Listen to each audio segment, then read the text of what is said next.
Hi, Rob. Hi, Caitlin. How are you? Good to see you. You've been in the association space basically your entire career. That's right.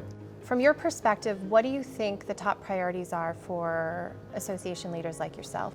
I think the number one thing on my mind and on a lot of leaders' minds is relevancy. And how do you really keep your association relevant, not only in the current day, but really towards the future? What are the future needs of your industry going to be? What are the future leaders going to be seeking? And how can you make sure that you're staying in line and in harmony with that future state? To that same point, what are some of the biggest challenges associations are facing? Well, I think there's really two things on the minds of most trade association leaders. The first is that member valueship proposition. How do we make sure that we're providing deeply impactful, meaningful value to our members? And then the other thing connected with that is storytelling. How do you powerfully tell the story of your industry to the public you're seeking to influence?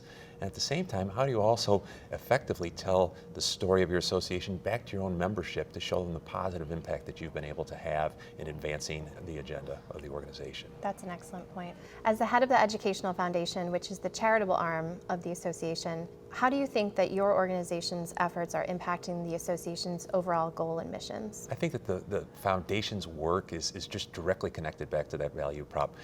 We're fortunate that our mission really is to address the workforce needs of the industry, and workforce needs are consistently the number one concern of our members. And so we at the foundation, we work to attract and to empower and to advance our nation's future workforce, and that's a dead-on center match to the priorities of the industry. So you yourself have been doing a lot more thought leadership, Yes. using your own personal channels and platforms to share the stories of the foundation.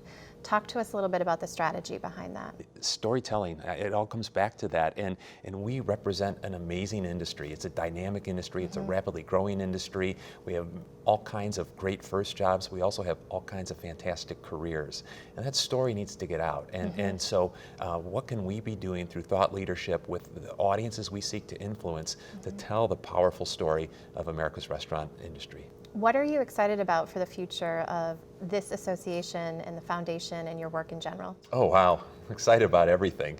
We're really blessed to have great momentum at the foundation right now. We're growing rapidly.